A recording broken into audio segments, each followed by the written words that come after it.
This is Obabatunde from SWAT, and you're listening to Rave It Up. Why's taking you so long to get to us? Hey guys, it's Lauren Yates from Rave It Up here, and today we're going to be having a chat over Zoom with comedian and retired New York firefighter John Larocchia. He lost 19 of his fellow firefighters and mates in 9/11. So we have a talk to him today about how he started his foundation, Laughter Saves Lives, to pay tribute to them. There's so much to cover today. It's really fun and an informative interview. So let's get into it now. Before we get into today's interview, we would like to give a shout out to our Patreons, Irene, Bev, and Michael. If you haven't heard of Patreon before, it is a great way to support us and keep us running and improving. You pick a membership tier that suits you and your budget per month, and in return for supporting us, we'll give you behind-the-scenes content and free stuff. You don't have to give much either. You can be a part of our Patreons for as little as $4 a month. Just visit patreon.com/raveitup. You can even donate through PayPal if you don't trust other sites. You can do so just through our email, raveituptv@gmail.com. If you have any questions, please do not hesitate to contact us. We appreciate anything you can do to support us. Now, let's get into this interview. John, welcome to Rave It Up. It is a pleasure to have you on our show. How are you going today? I am excited to be here from Long Island, New York. I was excited when I got the request, and let's do it. Let's talk about some fun stuff, and I'm ready. Yeah, I'm excited too, because you have such an amazing story that I just cannot wait to share. Is this your first Australian interview as well? Or have you done Yes, in other fact, ones? yes, it is. That's why I was Yes. doubly excited, because I didn't know what to expect. Oh, and you didn't really know how you were going to understand the Aussie accent? No, and so far I'm loving it. I'm loving it. Good, I'm glad. Woo. Well, first Australian interview, guys, exclusive for Rave It Up. Woo. Well, I really want to first chat about your stand-up comedy career, because you've been a stand-up comedian for over 32 years now, probably even longer from what I read on the internet. So it's a really long time. How do you keep it fresh and interesting for yourself after so many years? Do you ever nearly run out of material? No, when you have a family and you're out and about, you never truly run out of material. I am a very silly comic. I am a family-oriented comic. I don't curse at all in my act, and it's not because I'm doing that on purpose. It's who I am. It's what I'm comfortable with. So when you've been doing comedy that long, and it's been on and off, and I'll tell you a little more about that, but you change and you go through waves, and you become a parent, and now I'm a grandparent. I know I don't look that old. I'm a and the material just comes, and when I'm up there, I try to be one of the audience. I don't try to be on a stage and I'm the entertainment. I'm the comic. I'm just one of them. I'm going, I'm going to the supermarket. I'm doing all the shopping. I'm changing my granddaughter's diapers. And I find that audiences love that. They love that. And I immediately break that barrier, because I love going into the crowd. I love going into the audience. Not in like people say, oh, I don't want to sit up front. The comic's going to make fun of me. No, I like to go into the audience and have a conversation and be one of them and play with people, create some funny, that way. And I'll lose a punchline if I see somebody in the audience that I want to do something with. Yes. But my comedy, it started, I was a New York City firefighter for 21 years. And I started my comedy career by taking a class in Manhattan. The final performance was at a comedy club called Dangerfields, very famous in New York, not there anymore. And that's how I started my comedy career, working C rooms, working biker bars, gay bars, any place I can get up. To driving 5 hours to do 5 minutes. And that's how I couldn't do that now. I just wouldn't have the energy. But back then, you just get up, and that's the only way to get good at comedy. Yeah, absolutely. Do it, you got to do those hard yards, don't you? Yeah. So that's what I was doing back then. And I was making some real progress, and I probably would have been a headliner, solid headliner at this point. And then I was involved in the largest disaster of any fire department in the world, and I lost a third of my firehouse, 19 guys that made me laugh all the time. So we went to memorials, we went to funerals, we cried, we got depressed, I mean, just a mess. Whatever, you go into work and you'd see plaques of guys on the wall that you used to party with and Christmas parties and their kids. And how do you get through that? How do you get over that? I was going for therapy a lot, but at one point we laughed. We laughed in the firehouse. And I'll tell you the story because it's one of my favorites. It's in the screenplay, A Time to Laugh Again, which we're trying to get made. Ooh, the screenplay, the log line, a New York City firefighter loses 19 members of his firehouse on 9/11 and uses laughter to heal and remember his guys. Wouldn't you watch that movie? yes. Right? Absolutely. That's why I wanted you on. Yeah, we're working hard at that. So it's in the movie. One day there was a place in the city that people were donating stuff from all over the country for firefighters, for cops, really, really wonderful people. But the thing is, some people sent stuff that was a little kooky. You know what I mean? A little like they sent this little axe that was a can opener. When I bring it home, my wife goes, "What are you going to do with that?" I go, "It was free. I don't know. That's a fireman's motto. If it's free, it's for me, and we'll figure out later." So we go down there one day, and the lady who runs it says, "Oh, I got something great for you guys. Nice, warm winter hats that cover your ears." And we go, "Oh, that sounds nice." She goes, "There's only one problem. They're in the shape and the color of fruit, right? Bananas, cherries." So the captain looks at us and goes, "Don't touch those hats. I don't want you guys wearing those hats out. Why would we take those hats?" Somebody distracts him. The next run off the truck that was safe to do it, everybody had on a different fruit, right? And the captain initially blows his stack. He's going, "I told you guys." And I can't remember who was wearing the orange, but he looks at the captain and he goes, "Cap, aren't you glad we took them?" And we all started laughing. And it felt so good. And the first reaction is, "Ooh, I shouldn't be doing this." We just lost all these guys. Not just lost, probably weeks and weeks later. And then the thought hit me, I'm a comic. Like, what a great way to remember them. What a different way to remember them. By making people laugh in their name. Going out there, raising money for cool charities, getting on stage and say, "We're going to raise some money tonight for such and such charity. It's in memory of my guys who were lost on 9/11. Let's have some fun tonight." And at the shows, we don't beat them over the head with 9/11. It's about the laughter and remembering the guys. So it's more of, let's have fun in memory of my guys, and that's it. On with the show. And it's been so cool over the years to, number one, have FDNY headquarters now recognize me as a charity that is kind of affiliated with them. The commissioner came on my show. I do a show every Wednesday night. And I'd love to have you on, by the way. Oh, thank you. I was going to bring that up a bit later. I have some questions about that too. Yeah. So the commissioner was on. We've had on some movie stars. But my favorite guests are the people out there who are pounding the pavement. Is the volunteers working for charities, the cop, the fireman, the teacher, the nurse, having them on, having some laughs with them, at times some tears with them.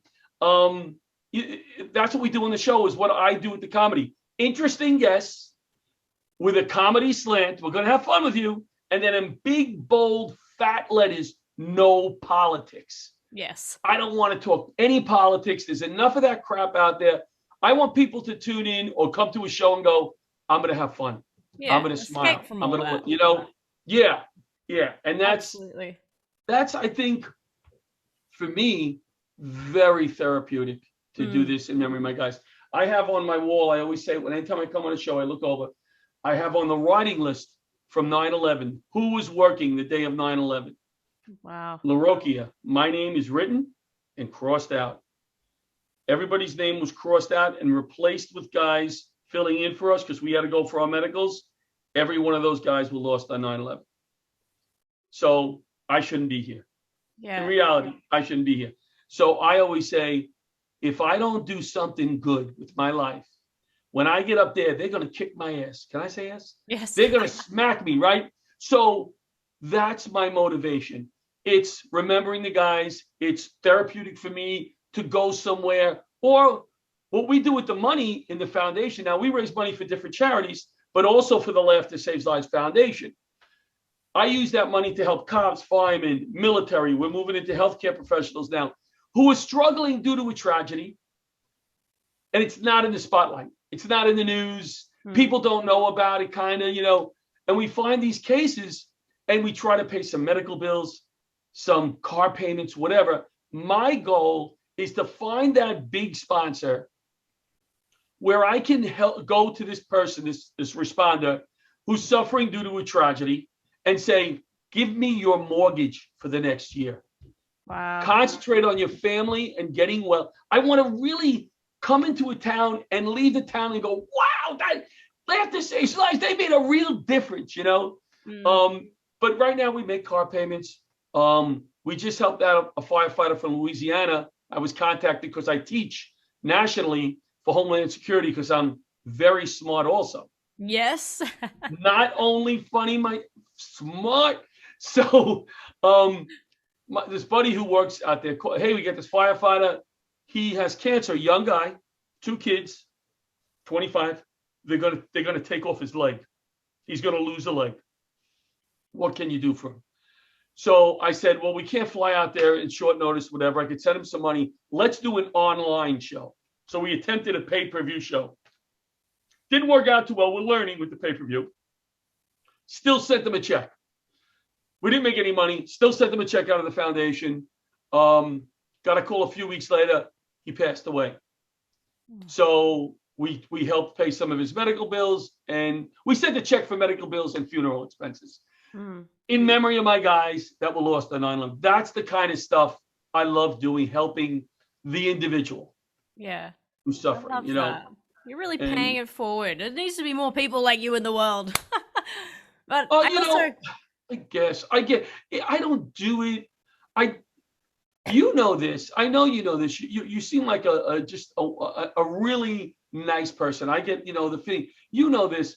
When you do something for somebody else that you have to take your time to do, not write out a check. That's nice. I don't have the kind of money personally to send that on. But when you take your time, there's something to be said for that person. Yeah. Because you can't get that time back. You can get that $100 back. We do shows at the veterans hospitals. Well, not since COVID. We're trying to get back in. World War II vets, guys who are 80, 85 years old, fall asleep during the show, whatever. And they always say the same thing to me. Thanks for not forgetting us. Thanks for not forgetting. How can that feeling that you get from that cannot be bought? Yeah. Can't. I mean, I would like to have $1 million. Don't get me wrong. Who doesn't? Right? But you can't get that feeling from getting $1 million in. You can't. Yeah. They say money can't buy happiness, right? Can't. Really can't. I love how unique your shows are too, because you do utilize comics that are members of fire and police, healthcare, military, everything like that. How did you find, especially starting out and getting people who wanted to do stand-up comedy? Because I'm guessing not everyone is like you, do it as a firefighter or a policeman or whatever that is also doing comedy. Right. So part of what we do is we raise money for many different charities and individuals that are not related to 9/11. I always try to make that clear. We do it in memory of those who were lost. But thank God, a lot of those that were lost on 9/11 and because of 9/11 financially are well taken care of through different funds or whatever. We try to help the people who are not. So when I first started doing comedy and I started the Laughter Saves Lives comedy tour, I said, wouldn't it be cool if we used some cops, firemen, healthcare workers, I consider teachers heroes. We're using a few teachers now. So every show doesn't have 100% heroes. Okay?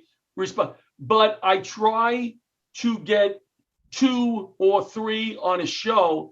But also what I try to do is take a new comic who's been working open mics and not with a real audience and give them a shot in front of a real crowd. Nobody ever did that for me. Yeah. So part of what we do is I love watching a new comic light up when they get in front of a crowd and they're like, whoa, look at the laughs I got tonight.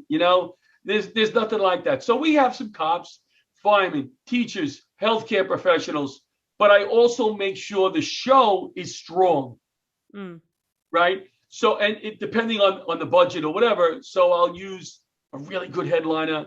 I mean, I can headline some shows if the budget is really tight, but I like to make the show better than that. And you'll see me do my comedy and you'll go, wow, you were really funny. Hopefully you'll say that, but then the headliner is going to be funny, because it's important to me to put out a good product too, because I'm doing it in memory of my guys. Absolutely. And I've always, since I've done my research on you, I've loved that name, Laughter Saves Lives. How long did that take you to come up with?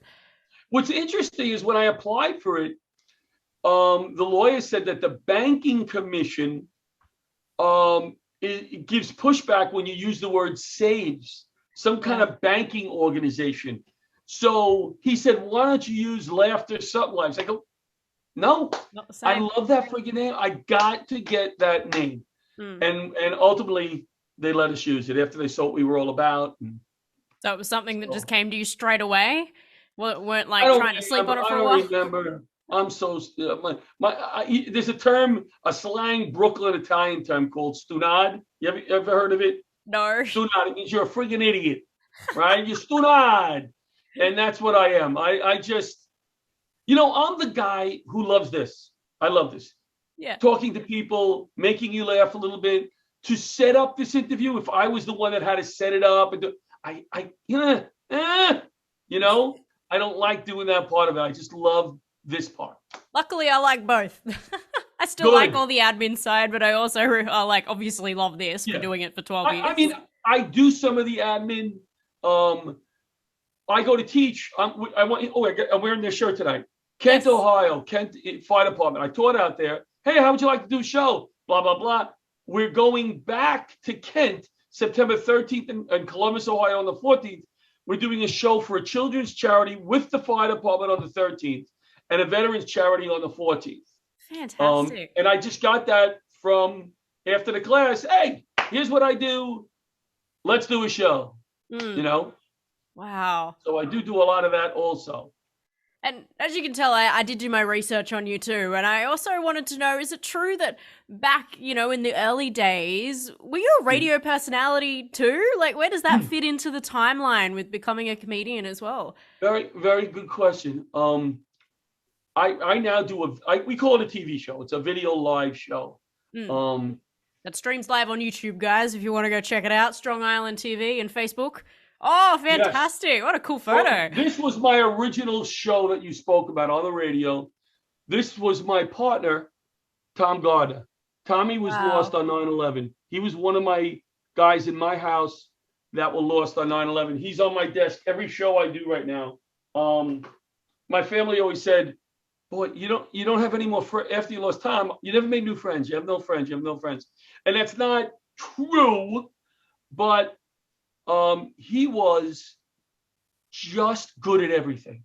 He was just good at everything. And he was a college teacher.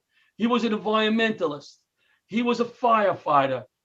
He was a hockey player. He was strong and handsome and a great, great firefighter. So tough act to follow. And the night before did the radio show with me. And he didn't want to do it initially because he's not he's not that guy in front of the camera. He used to write jokes for me. He used to actually write. You heard of Joan Rivers? Yes, yeah, of course. Okay. Who hasn't? Well, I'm just making sure. Back in the day, Australia, I don't know what happens over there. So, plus, I'm in entertainment. I guess I have to know who Joan Rivers is. Right. I just want to make sure I don't know about the audience. Do the same things we do. I mean, you like pizza and bagels? I don't know. So, so Tommy used to send. He was a page at one point in the city where the Tonight Show was filmed, And he used to send jokes up to Joan Rivers, and she used cool. some of them. So he loved writing comedy. He loved writing, not performing it. So when I met him, I told him what I did. He was like, "Oh my God." Blah, blah, blah. And we just hit it off right away. And he started writing jokes for me. And there's one joke that I do in my act that Tom wrote for me that I will always do. Well, if I'm doing a 10-minute set, probably not, but it relates to, it's a little off color. I don't do dirty stuff, but it kind of relates to my wife, I say, has large breasts, and she doesn't want people to notice them. So she wears shoulder pads, right? Yep. And Tommy wrote a punchline for me. He goes, "Don't say that." You respond to her and go, "Honey, that's not working. What you should put on your shoulders so people don't notice is 2 flaming juggling chickens." And I just thought the line was so like me. It was just stupid and ridiculous and silly. And I always use it. And then I pause and everybody laughs. And I go, "Ladies and gentlemen, that last punchline was written by my best friend, Tommy Gardner. I lost him on 9/11. Let's hear it for Tommy Gardner here tonight." And the place goes crazy. And it's such a great feeling to bring him into it. And then I always say, especially if I'm working like a divey type room, I'll say, Tommy's looking down at me right now saying, "Friday night, you were doing comedy in the back of a diner. You still suck." Right? And the audience laughs at that. So I'm remembering Tommy, but I'm not doing it in a way that drags the show down. Yeah. Especially when you're off and rolling. It's a way to go, "Man, this guy was funny. This guy made me laugh. Loved him. I'm going to remember him tonight." So that's what's cool about it. So I always have his picture when I do stuff like this and when I do my talk show. So Tommy and I, yes, we did a show on WGBB. Did you actually start it yourself, or did they offer it Yes. to you through all your comedy? No. I found out about it, and I wanted to do it. So I started it, and I had a few co-hosts at the beginning. And Tom in the Firehouse was so good because he's so smart at giving zingers to people, like giving digs to people. Like he'd come in and he'd say, "Oh yeah, blah, blah, blah, blah." And he'd walk away and the person would be standing there and he'd go, "Did he just say," and he was so funny, making fun of people in a very loving friend. So I said to him, "Listen, I want you to be my co-host." He goes, "I'm not coming behind a mic." And I go, "No, just come on and make fun of me. Anytime you think, just give it to me," right? So he's like, "All right, I'll try it." So the first night, I think he said hello and goodbye. By like the 5th or 6th show, we had guests. He had questions, was giving the guests zingers, and he was great at it. We had so much fun. And I thanked Liz, his wife, after the funeral. I said, "Thank you for allowing me to have that part of him," because we had 2 kids and working and whatever. And she could easily, I guess, give him a little pressure. "Hey, can't you stay home on Tuesday nights?" And at his funeral, I gave the eulogy. I followed the mayor of New York, Mayor Giuliani, and we had a bunch of funerals by now, just heavy, sad, crying, right? So I said, I know what he would want me to do. So I got on stage, and I got on the altar, and I said to the mayor, "Hey, thanks for warming up for me. Thanks for warming up the crowd, Mr. Giuliani," and everybody started laughing. And then I said, Tommy did a radio show with me. A lot of people, I guess, don't know that. We were on Tuesday nights at 8:30 WGBB, every Tuesday at 8:30 on WGBB. And I said, the reason I repeat it is because Tom would always say to me, "Man, you're so much into this show. You advertise it. You would probably advertise at my funeral." So I just did. And the place, everybody was like, and just what we needed. Yep. There were parts of the eulogy where I had people crying, not because I wanted them to cry. I just spoke from the heart, laughing, crying. And I had people come to me 5, 6 years later and say, "That was the best eulogy I ever heard." Wow. And that meant so much to me that it's in the screenplay, but it's not the whole eulogy. It would have been like 7 pages, So yeah, WGBB radio. That was a long answer. That was a very long answer. No, that's all right. Is this sort of like a timeline?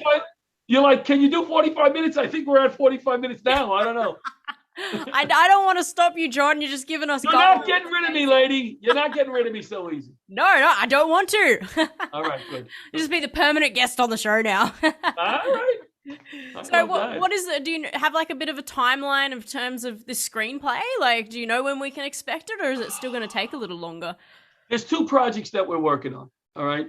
The first one's going to come to fruition, if it does, a lot sooner. And it's a docuseries on the Laughter Saves Lives comedy tour. So it's showing the charities we work with, some of the people who are out there doing such great work, the comics interacting with them before and after the show, having some fun with them, the venues that we play. I call it the underground comedy scene, the VFW halls, the Moose Lodges, the firehouses, not the comedy clubs. And yeah, so that I'm very excited about. I'm more excited, believe it, about that than the screenplay. The screenplay is about my life pre 9/11, me becoming a firefighter, and I was afraid of heights, not too brave, and not great with smoke. So me going through. Did you become one then? I know. I don't know. I didn't think I wanted to be that macho guy. No, never. It was more of I didn't know what I wanted to be. And I was an accounting major, believe it or not, in college, because my parents, my father drove a truck and he goes, you got to become something, that's good. And so it was like, be an accountant. Everybody needs an accountant, right? So I started studying for it. And then at one point I'm like, I don't want to freaking sit in office. So a friend of mine said, oh, you love people. You like helping people. You're very physical. Why don't you become a firefighter? I go, because you got to run into the fires. What do you mean? Yes. You're going to run into the fire. Why would I want to do that? Isn't that enough of a reason not to become a firefighter? She goes, just take the test. So I thought it was a challenge. I started working out, running up and down hills with weighted vests, blah, blah, blah. All of a sudden, they're calling me to take the physical. And I'm like, yeah, I'll take it. What the hell? See how I do. Took the physical, did really good. All of a sudden, now they're calling me to take the psychological. I'm like, am I going to do this?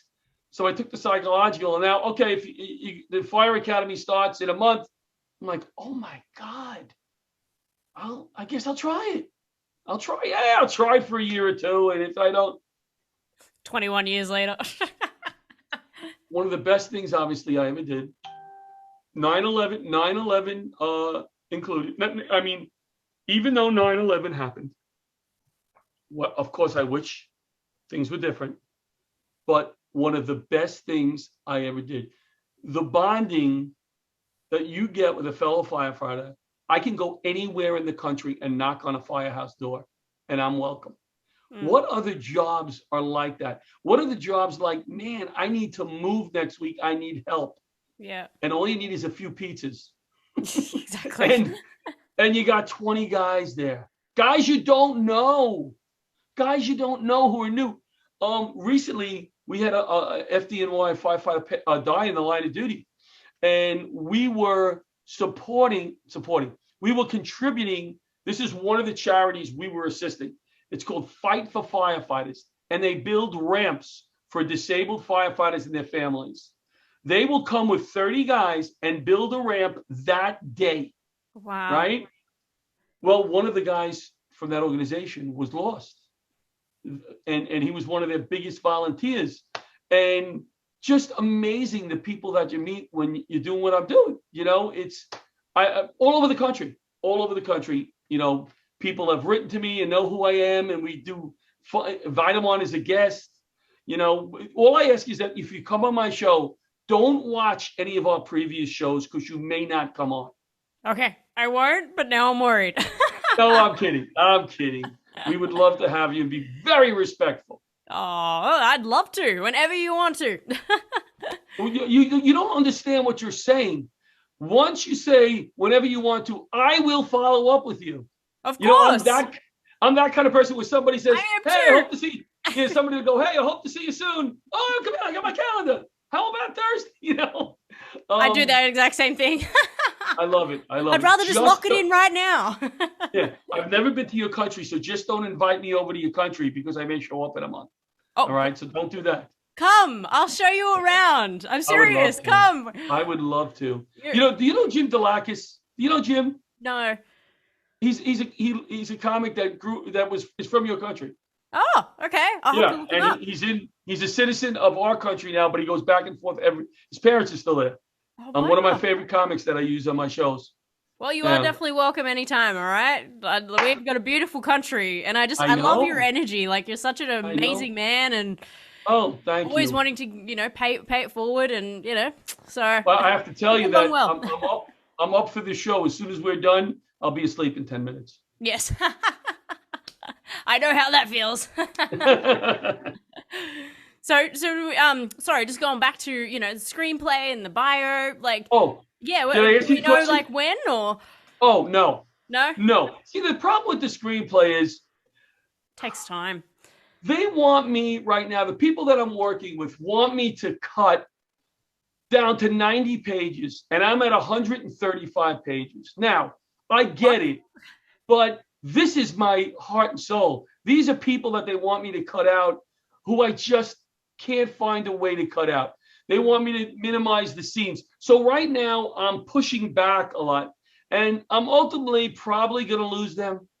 And I think what I'm going to do is I am going to now go about it my own and try to raise the money. Yeah. Because there's a lot of people out there who I think would support it. And it's just a great story. Let me tell you one of the scenes. Can I tell you one of the scenes? Yeah, go ahead. Okay.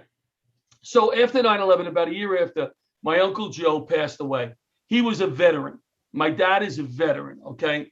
So we go to the funeral, we go to the wake, and at the end of the day, the burial is the next day. One of Joe's Army buddies comes up to my father, and he says, very, very military-ish, if that's a word, okay? And he says to my father, tomorrow, we're giving Joe a military send-off. Joe, we're going to salute at the grave, and there was one other guy there, right? My dad goes, hey, my son, I'm sorry if I'm looking at you on the screen. I'm not looking at the camera, but how can I not look at that face? I don't want to. Good. It's all right. Look at my face. It's all good. I'm sorry. I'm doing the same. All right. So so my dad says, hey, can my son give his uncle that send off at the? Can he salute with us? And I go, Dad, hold on a second. I go, no, I wasn't in the military. I didn't go away from my country and leave my family. No, I don't belong with you guys. And this guy who was the military guy, he goes, hey, son. Yeah, I go, and I'm like in my 30s, son. I go, yes, sir. I'm like, he says, you're standing with your father tomorrow at your uncle's grave, and you're going to give him a send-off. You were a New York City firefighter. That's good enough for me, brother. Aww. So I go, all right. Now, I mean, for the only time in my life, I got to be with my dad and salute as one of them. Wow. What a scene. What a scene, right? It's an amazing scene. But the thing is, they want me to cut locations because every time they have to move to a location. So I didn't look at the latest update, but I have a good feeling they want me to cut that scene. And I can't. I can't cut that scene. I just can't. There's one of my mother in the yard when she was very nervous about me becoming a firefighter. So when I got the letter, whether I passed or not, was in the backyard and she goes, hey, Johnny, you got a letter from the fire department. And I said, oh, did you open it? And she says, no. I don't know how she sealed it again. But when I started to open it and read it, I looked up and she had an FDNY, Fire Department of New York City cap on. Oh, that's so cute. I can't. Because I lost my mom like 6 years ago, Oh, and she said, congratulations. And I said, hey, did you open that letter? How did you do that? She goes, not only that one, but those love letters you used to get from Susan. I read all of those. Sneaky it's a great mother. scene. It's a great scene, Yeah, don't cut those out. I can't. That's a pivotal part of, your whole life story. Yeah.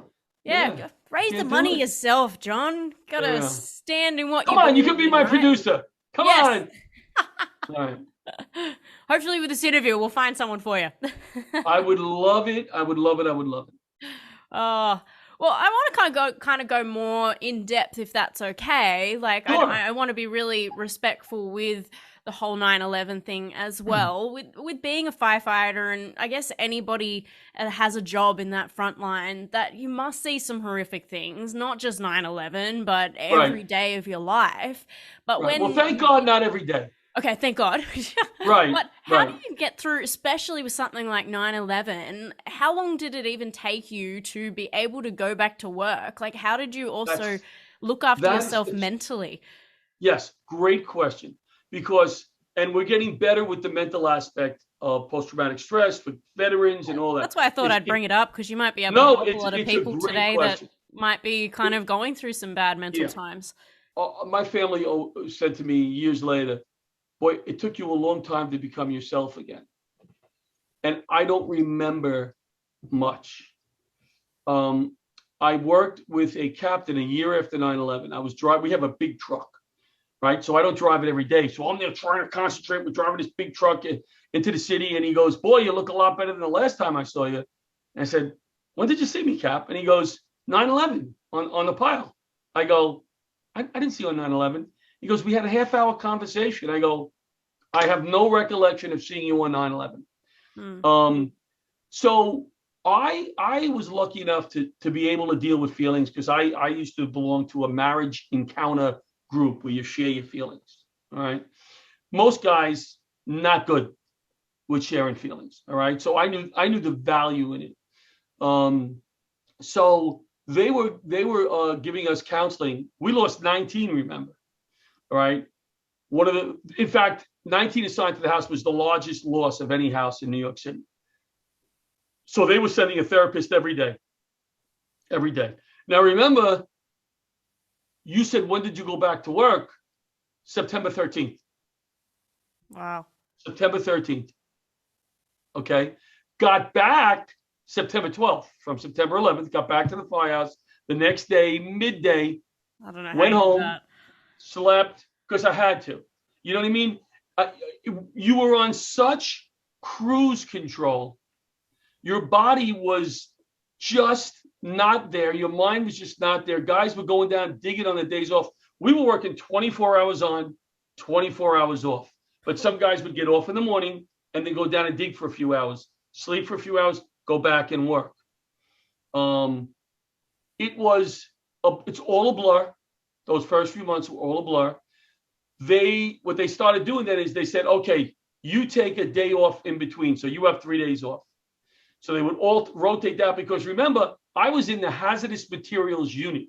You need months and months, if not years of training. We lost a third of the company. We were the only guys in the city trained to that level. So you can't pull guys from another company and say work in hazmat. So we had to use what we had until we got guys trained. So for 4 months, we were working every other day, basically. And then what they did was they took guys for a week and they said, you go and stay home. Go to the medical office for therapy. Go down, talk to the therapist, go home, go down. So that's kind of how we got through it. And that's why the laughter at one point was so important to bring that laughter back into your life, because that's what they would have wanted. That's what I would have wanted. Yeah. You know, I was supposed to work that day. You think I want my family crying for 5-6 years? No. Go to a comedy show, laugh.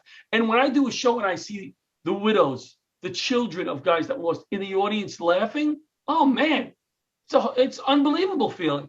You know? The best So medicine.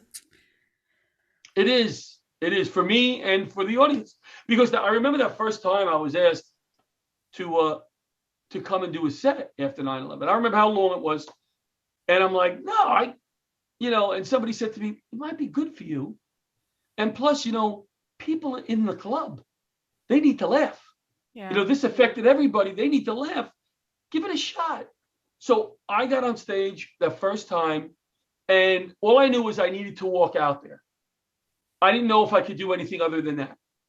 And I walked out to the stage, and I was always introduced as a New York City firefighter. Always.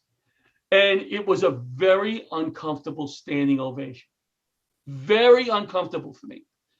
And I started saying that every show. I would say, I appreciate that. I'm accepting that for my brothers and who cannot. Thank you very much. And I'd go into my set. And it was a great way to bridge that uncomfortableness and go into it. So on our radio show, now I lost my partner on 9/11. So I didn't do the show, obviously, for a few weeks. And then I called Tom's wife and I said, listen, would you mind if I did the show? And she goes, no, he would have wanted that. So I called two of my friends who were comics and said, listen, I'm going to do the show. Meet me at the studio because I just may end up crying in the corner. Right. So they said, absolutely, we'll help you out. And as I'm going there, I call the radio station. I go, can you give me, because I had an hour show, can you give me 2 hours? So they called the other show was with me. You got it. And I'm like, I hang up the phone. I go, what am I going to do? Like, I had no plan, right? So I said, I got it.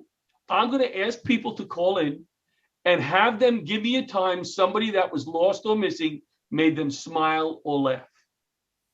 And we used to get 2 or 3 phone calls in the hour. The phones never stopped ringing for 2 hours. Wow. People just needed to vent and to smile and to laugh. And it was one of the best shows I ever did, you know? Congrats. So yeah, it was cool. So it's all about that therapy, isn't it? And talking through it. And, you know, even though we are getting better with the whole mental health side of things, I still think it's not talked about enough. You know, I find that, and I've been saying this a lot lately, my best days are when I meet somebody on the street who I don't need anything from them and they don't need anything from me. And I start a conversation and we talk for a little while and I walk away and I go, wow, that was great. Yeah, that was just freaking awesome. There was a mom the other day with her son. School ended in Long Island the other day. And I knew his school was over. And I'm like, you know, I'm walking my granddaughter, in fact. She's in the stroller. And I said to the mom, hey, no more school. So she goes, it ended on Friday. I said, yeah, I know. Blah, blah, blah. And we just started talking. 10 minutes. And I walked away and I'm like, that felt great. Yeah. You know, I don't want to sound like an old guy, but we've gotten away from having those simple conversations. My dad lives in Queens and the new neighbor wants to put up a 6-foot fence. My dad's neighbor that just passed away was my neighbor growing up for 50. I'm 63. Probably for 55 years, we talked to that woman over the fence. And the thought of them putting up a 6-foot fence, it was killing me. Like, it's just killing me. I understand privacy, but it's just, I love people. I just love talking to people. Yeah. You're the perfect guest for this show for that very reason. Yeah. I know. I hope I'm letting you talk enough. No, I love it. My ears are just enjoying every second of it. All right, good. I want to know too, with Laugh to Saves Lives, what can our audience do to support you and the organization? Well, on Laughter Saves Lives, we have a donate button that's not working well. So if you'd like to go on there, just donate $200 and see if it works. No, I'm kidding. Well, yeah, you could do that. Make a donation on there. We're looking for international sponsors for our show, our TV show. So we would love to have some of those sponsors. So we're looking for sponsors and donations. And we're going to be doing some pay-per-view events. I think I'm getting a little better at it for some national and international charities. So be a sponsor, you know. Fantastic. And go check out the live show too, guys. Streaming on we're on Strong Island TV, isn't it? YouTube. Yeah, what time is it? What's the time difference? Because we're on at 8 o'clock Wednesdays, Facebook, YouTube. 8 p.m. That would probably be about now at 10 a.m., wouldn't it? Aren't you about 8 p.m. now? Good point. We are, yes, we are 8:20. Yes, and we are 10:20 in the morning the next day. So, but you know what? They can watch it. If you're on Wednesday, it'll be Thursday, 10 a.m. here, guys. There you go, for Sydney time. Yeah, that's live. But you can watch it on YouTube. Yeah, fantastic. Yeah. Well, this has been so much fun. I know we've been talking for a while, but would you also like to play a game with me before we finish up?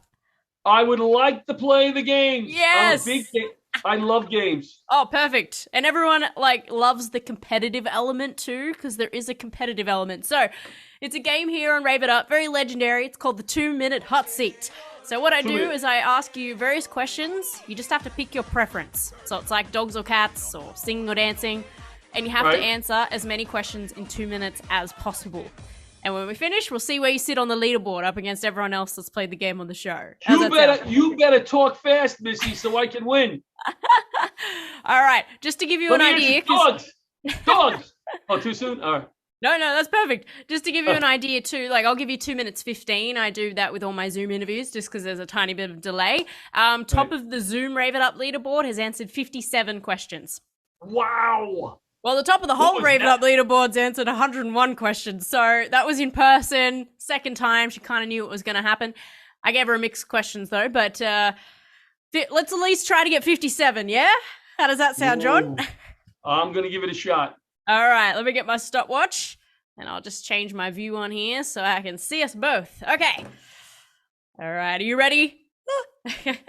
Here we go. 3, 2, 1. Facebook or Instagram? Facebook. iPhone or Samsung? Samsung. Apple or Android? Android. Rap or rock music? Rock. Rock or pop?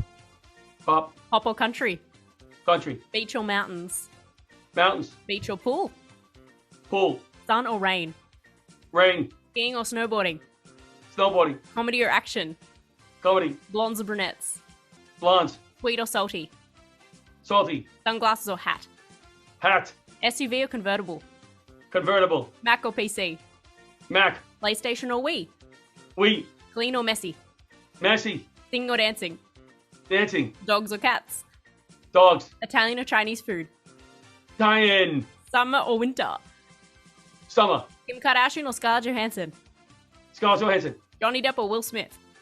Will Smith. Mall or online shopping? Line shopping. Cinema or home movie? Home movie. Ice cream or gelato? Gelato. Cake or cookies? Cookies. Cookies or cookie dough? Cookie dough. Family or friends? Family. Christmas or your birthday? Christmas. Night or day? Day. Bus or train? Train. Straight or curly hair? Curly. Eye color blue or brown? Blue. Vampire or werewolf? A werewolf. Texting or calling? Calling. Los Angeles or New York? Los Angeles. Friday or Saturday? Saturday. TV or movies? TV. Coffee or tea? Tea. Snow or surf? Snow. Harry Potter or Twilight? Twilight. Family Guy or The Simpsons? Simpsons. McDonald's or Burger King? McDonald's. French fries or chips? French fries. Burger or hot dog? Hot dog. Guitar or drums? Drums. Leather or denim? Leather. City or country? Country. Biting your nails or picking your nose? Nails. Tattoos or piercings? Piercings. Backpack or suitcase? Suitcase. Pen or pencil? Pen. Mum or dad? Dad. Headphones or speakers? Speakers. Book or magazine? Magazine. Boxers or briefs? Briefs. Board shorts or speedos? Speedo. Photo or video? Video. Apple or orange? Apple. And we're out of time. Oh my goodness. I did have to keep up with that. I said dad instead of mom. I noticed that. It's recorded now, John. Oh boy. How many questions do you think you answered? Do you think you answered more than 57? No. No? No. I'm very happy to say you did. Woo! Are you You've answered serious? 61 questions. Congratulations. Top of the Zoom Rave It Up leaderboard. And on the whole Rave It Up leaderboard, you are sitting 27 I'll take it. out of 155 people. So I say that's really good. I'll take it. That was fun. That's amazing. fun. I'm glad you had a lot of fun with that. Everybody did. loves that game. Everyone I did. loves that competitive element. Yeah, I loved it. Now, we are unfortunately getting the end of the interview now, John, but That as a is closing unfortunate. statement, I know it's gone so quickly, hasn't it? I think this is one of the fastest interviews in my head ever. But as a closing statement, and was probably the most important question here on Rave It Up, a little bit more serious now. Knowing what you know now, what would you tell your 14-year-old self? I would say be kind to everyone. Yes. Be kind to everyone. Yeah, I love It that. just makes the world a better place. Sure does. And bring the laughter, right? Bring the laughter, bring the love. I'm a positive thinker, and I hate being around people and I get that they go, oh, the president this, that, what. And I'm like, I get it. I see it. I don't want to talk about it.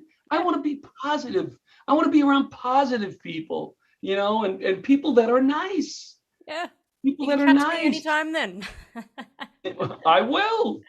I definitely will. I would love to keep in touch. I love the fact that you're over there and I'm over here and we have something in common. This was good. We're gonna have you on my show without a doubt. Absolutely. Can you tell our audience as well how to, find out what you're up to in the future and how to contact you? Where should we go? Yep. LaughterSavesLives.org. Yep. I'm not big with the other stuff, the Twitter and the Facebook. Look us up on Facebook. If you want to friend me on Facebook, that's one of the things I didn't even mention it, that I'm most proud of. Since my grandson is 6, was born, and now my granddaughter's 1, I call Johnny Plugs, which used to be what a fire hydrant was called back in the Bronx back in the day. But they're 15 to 40-second videos, mostly with my grandchildren, just to make people smile. Aww. I would love to see that. Cute little. I mean, he's grown up on it. In fact, he's on my show every other week. Aww. His name is Vincent Larocchia, but his stage name is Vincent Frank Bachagaloop Skungia Larocchia III. So that's how we introduced him on the show. And I do these cute little videos on Facebook. So you friend me or just look at them. They're really cute. They'll make you smile. Can I tell you one quick story about? Can I tell you one quick story about? Yeah. Ray Pfeiffer was a firefighter who died of 9/11 related cancer, who was fighting for this bill to take care of us in Washington as he was dying, pretty much. Wheelchair, the halls of Congress. So after he passed away, there was a fundraiser, and I attended it in memory of Ray. And I'm walking around, schmoozing, talking to people I know, networking with the foundation. And this woman comes up to me and she grabs me and she says, "Excuse me, John, can I tell you something?" And I'm like, "Sure." She says, "You make me laugh." Oh. And I looked at her and I said, "Oh my God." I go, "You made my day." I said, "I'm good at nothing else. So I'm glad that I made you laugh." And she laughed. And I said, "Now I want to say something to you because I'm an idiot." So she goes, "What?" I go, "Who are you?" So she says, "You don't know who I am?" I go, "I do not." And I truly, she goes, "I'm Ray Pfeiffer's wife." So the guy who passed away, who was in a wheelchair fighting for us at Congress, sick. So I paused a second and I looked at her and I said, "Wait a second. Are you telling me that when Ray was at his worst, when you were struggling with Ray, there were days where you would look at one of my videos and smile or laugh?" She said, "Absolutely." And I just freaking started sobbing in front of this woman, and I hugged her and I said, "You don't know how much that means to me, because that's what this is all about, and that's why God put me here, to make people laugh and to take them away from things." And I said, that was the nicest thing you could have ever said to me. Yeah. So, the Facebook stuff, look back. Some of them are home runs, but I think you'll enjoy them. I think you sit there, especially with the new one, with the 1-year-old. Well, you've definitely made me laugh today, so I'm going to go become your new Facebook friend, all right? I would love it. I can't wait. Thank you so much for coming on the show, John. I know it's been nearly an hour, but it's been such an amazing time, so much fun, and I can't wait to have you on again in the future. Let me know if you ever come to Australia, okay? Thank you for having me. And if you notice, nobody still is calling or looking for me. I mean, I'm down here an hour, you said. Nobody's like, "Hey, when are you coming up?" No, I'm going to sit on here 3 hours. Yep, exactly. Just as you said, the family's just keep you as long as possible. Yeah, and you did a good job. Thank you very much. Well, let's keep in contact, all right? And I can't wait to I will. I'm telling you, I will. I will. Take care, Lauren. Well, I hope you all enjoyed today's interview. If you'd like to check out any of our other interviews, please visit our website, raveituptv.com. All the videos and podcasts are there for you to enjoy. And while you're there, please also check out our book, Knowing What I Know Now, as well as a little mini ebook that I wrote last year called Staying Strong, Finding Inner Peace During Hard Times. And if you would like to further support Rave It Up, please also visit patreon.com/raveitup. You can pick a membership tier that works with you and your budget for as little as $4 a month. And in return, you can get heaps of free stuff and bonus content of Rave It Up. But for now, thank you so much for watching, and we'll see you next time. Bye!